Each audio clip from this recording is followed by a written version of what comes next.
A time where you ain't see me without Tank, or you ain't see Tank without me. But what happened was, what I think what happened was, he just like, damn, bro. I feel like he look up to me so much. It's like I let him down because he's somebody that really know like what I can do and how good I am. Scorecards. Judge at the ringside. Eric Marlinski scores it on 115 to 113 in favor of Gervonta Davis. Judges Steve Weisfeld and Glenn Feldman both scored about 114 to 114, even a draw. The decision is a majority draw.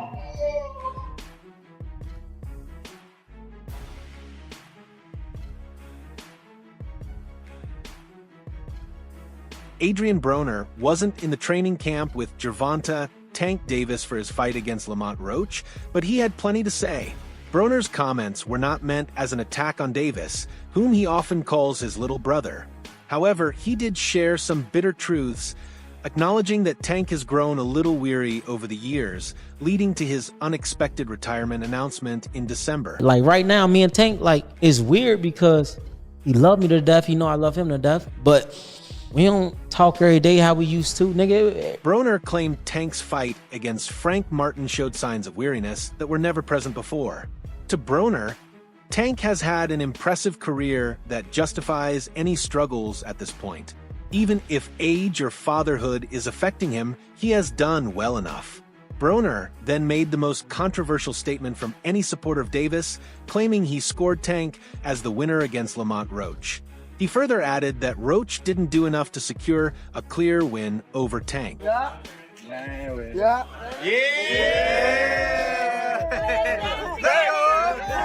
Let's go. Little dance together for old time's sake. Little dance together for old time's Yeah.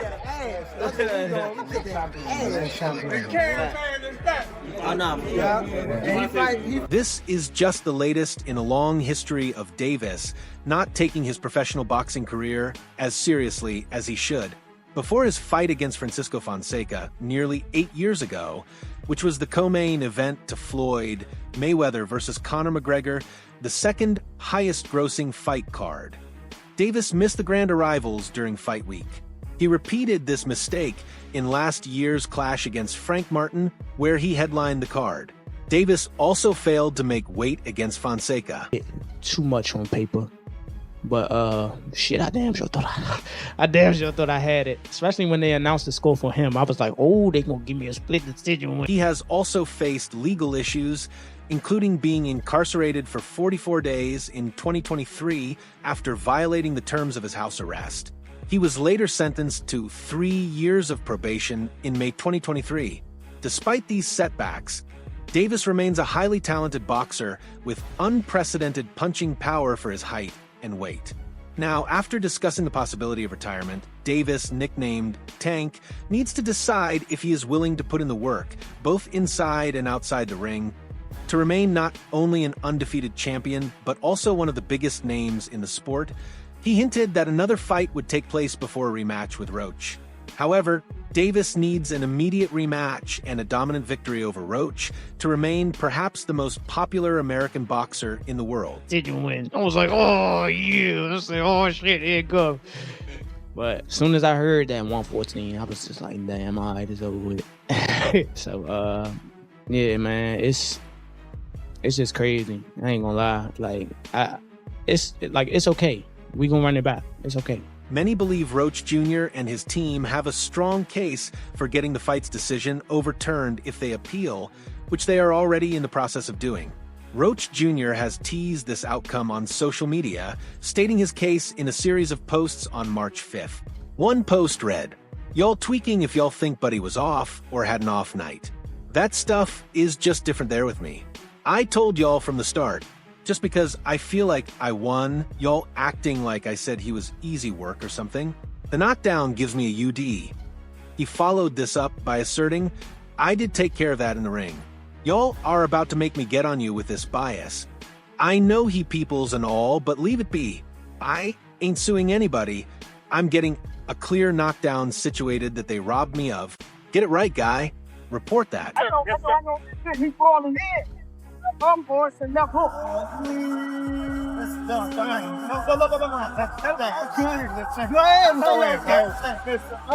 When you think about what happened in the 9th round, how frustrated are you that that wasn't counted as a knockdown? Man.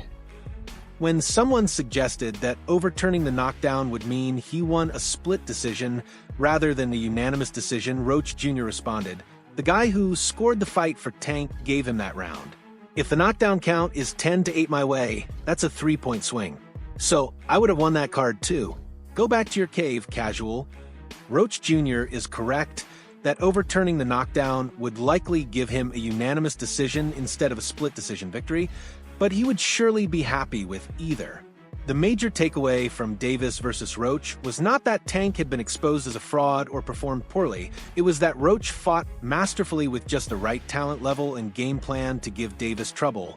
He had the white shirt out of his eye, but the rules do state if you voluntarily take a knee, then that's an automatic 8 count. But it is what it is. I wasn't relying on that. I was relying on what I was doing in there. I think I was taking control. I think I was landing more shots. I think I was landing more power shots. And I thought I was doing my thing. So I'm not really that frustrated about that. Honestly, I thought I should have won without that being counted a knockdown. Look, I ain't the ref. I ain't really, you know what I'm saying? Like, if he had to wipe... Davis doesn't necessarily deserve criticism for his performance, as many have pointed out his tendency to start slow and be excessively economical with his punches. However, his actions in the 9th round, thinking he could call a timeout by taking a knee, assuming it was within the rules to ask his corner to wipe grease from his eyes, deserves scrutiny. Meanwhile, Roach deserves more credit than Davis deserves criticism. He took on an elite counterpuncher and out-countered him, answering nearly every Davis left hook with a right hand. He didn't bite on Tank's traps and feints, patiently setting traps of his own. If that was counted a knockdown, I would win the majority decision. Yeah, Lamont, this is Matt from Brunch Boxing. What explanation, if any, were you given about why that particular sequence was not properly called a knockdown? When he traded punches, Roach did so just long enough to let Davis know he meant business before getting out of harm's way. He must have a tremendous chin, because while his defense, anticipation, and counterpunching limited the number of clean shots he took, he still got cracked on the jaw a few times, yet remained standing to hear the scorecards, a rarity for Tank's opponents. Davis was a betting favorite going into the fight. Many in the boxing world dismissed Roach as an easy opponent, but sharper analysts saw him as a legitimate challenge. Still, few predicted he would hand Davis his first professional blemish. I don't know, did y'all see me in the ring tell him to keep counting?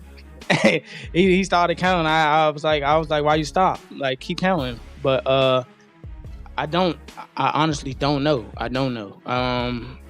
But from Roach. And there's a left uppercut that lands for Roach. Davis digs to the body. Oh, and that right, but Davis took off some of the steam of the punch, but still, Roach leaned with that. He took a knee. He took a knee. You take a knee like that, that looks like a knockdown. All right? That's a generous call from Did he not take a knee? Not take the mouthpiece to come out. That's what I thought. Here comes the outcome serves as a lesson. Superstars should take the biggest fights when they can, because sometimes an opponent viewed as a tune-up fight can be the one that upsets the balance. Any damage to Davis's reputation can be quickly undone. All he needs to do is sign for an immediate rematch with Roach and win convincingly. At the post-fight press conference, Davis teased an unspecified bigger fight that he claimed would come first. Some speculated that it could be against Shakur Stevenson. But for argument's sake, if that's what Team Davis has in mind, the fight just lost some of its appeal. Tank caught me like, yo, I need some help with this. You know what I'm saying? The AB came to me, and the great thing that I loved about the whole situation, all the stuff AB went through, he was respectful. You know what I'm saying? He showed up, he did, champ, look, you're on my protocol now, and the results that he's seen, he in a good space. You know what I'm saying? We thought it was his hand hurt, but it was his elbow. A fight between Tank and Stevenson, one that could determine the best American boxer under 30, loses value if one fighter is coming off a controversial draw. Davis needs the Roach rematch to restore interest in future fights against elite opponents. The draw itself isn't a major hit to Davis's marketability, but the perception that he was second best in his last fight is. He needs to replace that with a recent, decisive victory. I also know one thing, though. Being too confident can get you killed. And I also know that about the game as well. How did you know you had trouble with the law? How did you find that out? Huh? We ain't here for that. We ain't here for that. But Okay, but you have connections everywhere. Hey, see, everybody thought he was gone. See, Do you think he met Chapo? Huh? Do you think he met El Chapo? I mean, I ain't worried about that, you know. What up, Chapo, though? But no, Davis versus Roach 2 needs to happen next, and it should take place in a location where both Davis's Baltimore fans and Roach's DC fans can create an electrifying atmosphere. Additionally, New York's referee Willis, usually a fine official, should not be on the commission's shortlist for officiating. Right now, Gervonta "Tank" Davis, once considered the next big thing after Floyd Mayweather, must battle his inner demons and face the daunting task of coming back from a situation he has never encountered in his career. it's the same thing. yeah. Hey, does he look like Tank? No. Nah. I'm about to get out of here. Me too. All right. So, message to your fans, Adrien. What do you tell people who love you and support you? Support me, follow me, and I'll fight for y'all. I mean, you already know. AB, Adrien Broner, always bomb. Do you know which stars are coming yet? Huh? Which celebrities are coming today to the fight? Man, this is Miami. You know. Everybody. You know, everybody coming in the off season. If you ain't in the playoffs, everybody go to Miami. You know, you never know who you might see. Davis has only maintained a close relationship with Adrien Broner, whom he bonded with during their time under Mayweather. More recently, Davis literally saved Broner from spiraling after a long hiatus from boxing. Just before his comeback fight against Blair Cobbs, Broner shared on Instagram how Tank helped him get back on track. I got a call from my baby bro Tank, and he told me to come do camp with him. I've been on track ever since, and he's been pushing me every day. So with that being said, I just want to thank you, Tank. Let's get what we deserve out of this boxing stuff and laugh together on an island at the end. Huh? Do you think he met El Chapo? I mean, I ain't worried about that, you know. What up, Chapo, though? But no, that's... Some may argue that Broner's absence played a role in Davis's recent struggles, as Broner was present during Tank's training camp for Frank Martin, where Davis scored a brutal 8th-round knockout. Meanwhile, Broner himself was embarrassed by Blair Cobbs the weekend before Davis's fight. When asked about Broner's training camp, Tank's coach responded, "My thoughts are that he's doing what we need him to do. I'm seeing the transition. I'm seeing glimpses of what I used to watch when he was on TV." Mike Stafford, kind of like a very No, but just in depth, like just point of just posting that, was that just to kind of reflect on how much he's meant to you leading into this fight? Man, yeah, man. You know, Coach Mike is everything to me, and you know, I promised myself before I hang the gloves up, I gotta become world champion for Coach Mike and for myself. That's the goal for sure. According to the trainer, almost everyone had given up on the problem. But the fact remains he never went anywhere. He's still here. So he has a mission that has not been completed yet. The trainer said, this opportunity that Don gave him is his chance to show the world that he never left. I'm just ready for the build a ring and for my opponent to be across. Shit, that's like Blair Cobb right there. Nah, good luck. Don't fuck me up, though. Nah, man, I feel good, man. Training camp's been going great, and I'm just ready to put on a great performance. Broner just talked to us, obviously relocated to Vegas for camp, in camp with Tank, and obviously in camp with Coach Calvin and the team. Yeah. Talk to us about the experience, getting ready alongside. A reporter asked whether Davis and Broner were happy to be working together in camp. The response?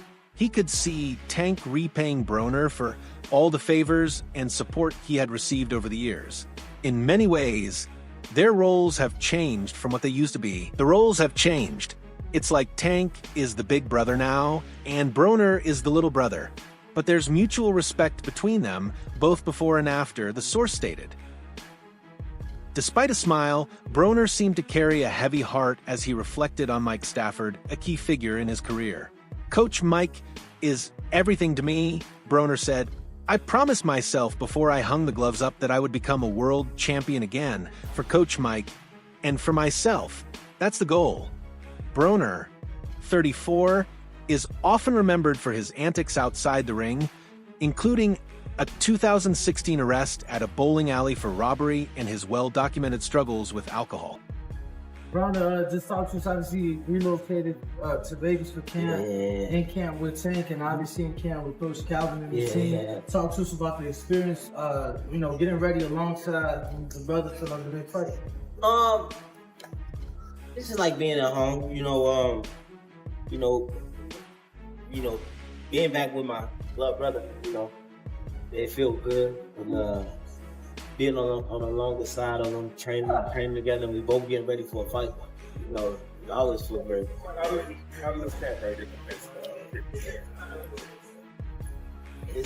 Broner hasn't secured a world-class win since 2017, when he earned a split decision victory against Adrien Granados.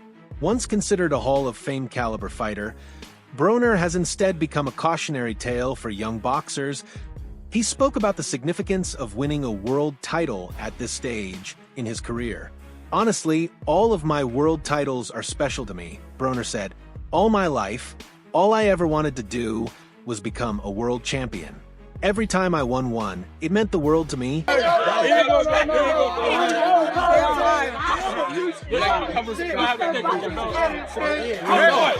Broner's upcoming fight against Blair Cobbs, 34, is seen as his last stand.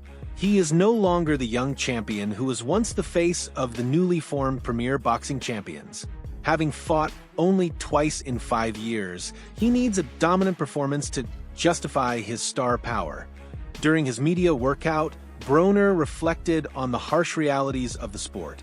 Boxing can eat you up and spit you out, then move on to the next guy, he said.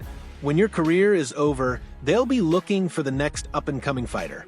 That's why I always tell people, just do what's best for you. Adrien Broner has had a remarkable boxing career, amassing a professional record of 34 wins and 4 losses. However, he stepped away from the sport to focus on his mental health before making a comeback. His struggles weren't easy to navigate.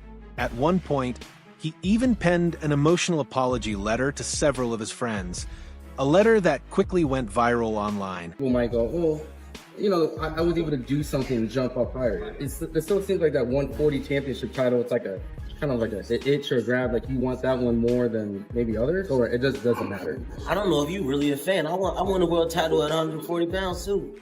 So, I don't mind going to 140, or staying at 147, or if the right guy become world champion at 154, we'll go grab one of them too. Broner has questioned his own mental state, but so have many on the outside looking in. Over the past few years, the problem has lived up to his nickname in more ways than one. He has fought only 4 times in 6 years, despite being just 33. Even after making a comeback in the ring, Broner continued to battle alcoholism, narcotic addictions, and gambling issues. He has also admitted to having a weakness for women, all of which have contributed to his struggles.